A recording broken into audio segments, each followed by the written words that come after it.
नमस्कार दोस्तों, good morning all of you. बात करते हैं जो 28 दिसंबर को पेपर हुआ था सीईटी का, सीटेट का। उसमें कुछ जो क्वेश्चन पूछे गए थे वो आपके समक्ष रख रहा हूँ। होप करता हूँ आपको अच्छे लगेंगे, नेक्स्ट एग्ज़ाम में भी आपके लिए होपफुल रहेंगे। फर्स्ट क्वेश्चन पूछा गया था उन्होंने पक्षी के बारे में, तो कौन सा कथन सत्य नहीं है। तो इसमें हमने ये कथन सत्य है, पक्षी की आंखें सर पर होती हैं, बिल्कुल होती हैं। पक्षी एक समय में दो वस्तुओं को नहीं देख सकते, तो बिल्कुल देख सकते हैं एक समय पर दोनों वस्तुओं को। तो इसका राइट आंसर मेरे हिसाब से पक्षी एक समय में दोनों चीज़ें देख सकते हैं। नेक्स्ट क्वेश्चन की तरफ चलते हैं। बताना था हम बचपन से वयस्कता के किस दौर को कहते हैं। वयस्क को हम किस ओर बोलते हैं, ये आपको ध्यान रखना है। क्वेश्चन अच्छे लगे तो please like and share and subscribe my channel please.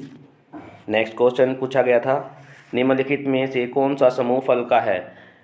Online paper था, तो जैसे पेपर हमारे पास आया हमने एनालाइज करके आपके समक्ष रखा, और उसमें पूछा गया था, चार ऑप्शन थे, आलू, बैंगन, केला। हमें फल का समूह बताना है, तो फल हमारा राइट होगा टमाटर, खीरा और अदरक।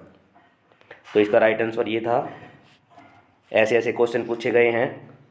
एक क्वेश्चन था गिर, और ये था रणभोर नेशनल पार्क, काजीरंगा। तो गिर कहाँ पे है, तो गिर है, एक ऑप्शन था इसमें गुजरात, गुजरात। तो गिर नेशनल पार्क है वो गुजरात में है। रणभोर, रण से ही पता है, तो वो है हमारा राजस्थान में। जिम कार्बेट है उत्तराखंड में, ये आपको ध्यान रखना है। और काजीरंगा है असम में, ये भी आपको ध्यान रखना है, ये पूछा गया था। नेक्स्ट क्वेश्चन पूछा गया था निम्नलिखित में से कौन सा मधुमक्खी के बारे में सही नहीं है। तो ऐसे ऐसे क्वेश्चन पूछे जाते हैं। तो रानी मधुमक्खी अंडे देती हैं, बिल्कुल राइट बात है ये तो। और मधुमक्खी में केवल पुरुष कार्य करते हैं, ये बात इसमें सही नहीं है। तो इसका राइट आंसर होगा मधुमक्खियाँ में केवल पुरुष कार्य करते हैं, तो दोनों कार्य करते हैं, लेकिन अंडा सिर्फ मधुमक्खी ही, रानी मधुमक्खी ही देती है। नेक्स्ट क्वेश्चन की तरफ चलते हैं। कथन बताना था कौन सा मदद देता है। तो अगर शिकार करेगा बाघ, तो अगर वो दहाड़ेगा तो जिस पे वो शिकार कर रहा है वो भाग जाएगा। तो इसका राइट आंसर क्या होगा, यही होगा, वह दहाड़ नहीं सकता, अगर दहाड़ेगा तो शिकार नहीं कर पाएगा वो। नेक्स्ट क्वेश्चन की तरफ चलते हैं। हाथियों के दल में केवल मादा और हाथी के बच्चे हैं, क्योंकि 14 से 15 वर्ष के बच्चे इनका समूह छोड़ के चले जाते हैं नर हाथी, और वो अकेले अपना जीवन व्यतीत करते हैं। ये क्वेश्चन पूछा गया था सीटेट में। नेक्स्ट क्वेश्चन पूछा गया था कौन सा सामाजिक कीट नहीं है। तो सामाजिक कीट है जो समाज में रहता है, जैसे मधुमक्खियाँ समाज में रहती हैं, एक साथ रहती हैं। स्पाइडर होता है मकड़ी, वो हमेशा अकेली रहती है, तो सामाजिक कीट नहीं है स्पाइडर। जीववाद क्या है, तो जीववाद है ऐसी अवस्था बच्चों की जो सोचते हैं कि मेज भी संजीव है, हम मेज को मारेंगे तो उनको दर्द होगा। तो ऐसे ऐसे क्वेश्चन पूछे गए थे। चोमस्की के अनुसार भाषा जन्मजात होती है, ये भी आपको ध्यान रखना है नेक्स्ट एग्जाम के लिए। प्याजे की अवस्था कितनी होती है, तो 15 वर्ष तक होती है।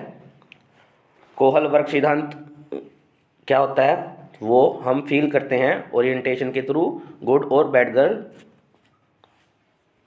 नेक्स्ट पूछा गया था बच्चों के मूल्यांकन करने के उद्देश्य क्या हैं। तो बच्चों के मूल्यांकन करने के उद्देश्य हैं ताकि हम जान सकें उनको और कितना बेहतर बनाया जा सके, उनसे अच्छी फीडबैक ले जाए इसके, तो उसको हम बोलेंगे मूल्यांकन। ये बात भी आपको ध्यान रखनी है। नेक्स्ट चलते हैं। नई शिक्षा नीति के अनुसार कक्षा कैसी होनी चाहिए। तो नई शिक्षा के अनुसार कक्षा ऐसी होनी चाहिए जिससे बच्चों को अच्छी शिक्षा मिल सके, उनका चौमुखी विकास हो सके, ये भी आपको ध्यान रखना है। नेक्स्ट क्वेश्चन था हार्वर्ड गार्डनर के दूसरों को समझाने की योग्यता को हम क्या बोलेंगे? हार्वर्ड गार्डनर के अनुसार दूसरों को समझाने की योग्यता को हम बोलेंगे इंटरपर्सनल। ये भी आपको ध्यान रखना है। और खुद को समझने की योग्यता को हम बोलेंगे इंट्रापर्सनल।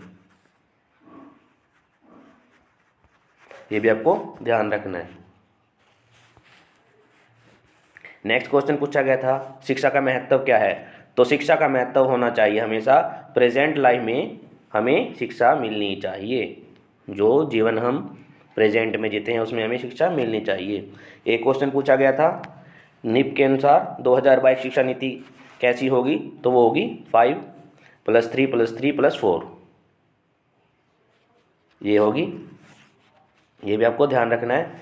नेक्स्ट क्वेश्चन पूछा गया था, मूल्यांकन क्या है? वही बात फिर आ गई, अगेन रिपीट हो गया था ये क्वेश्चन। तो हमें अच्छी फीडबैक मिलनी चाहिए और बच्चे का चौमुखी विकास होना चाहिए। वह वो किस तरह की शिक्षा नीति पर बल देते हैं? तो वो सोशल कल्चर की नीति पर बल देते हैं। ये भी आपको ध्यान रखना है। अगेन इंपॉर्टेंट क्वेश्चन था, ऐसे ऐसे क्वेश्चन पूछे गए हैं। ये RTE एक्ट पूछा गया था, कब लागू हुआ था? 2009 में। ऐसे ऐसे क्वेश्चन पूछे गए थे। और नेक्स्ट पेपर की एनालाइज के लिए हमसे जुड़े रहे। Please like and subscribe my channel. Thank you all of you. ऐसे ही क्वेश्चन जो हमें मिले थे, ऑनलाइन पेपर था ये। So please subscribe my channel. Thank you all of you.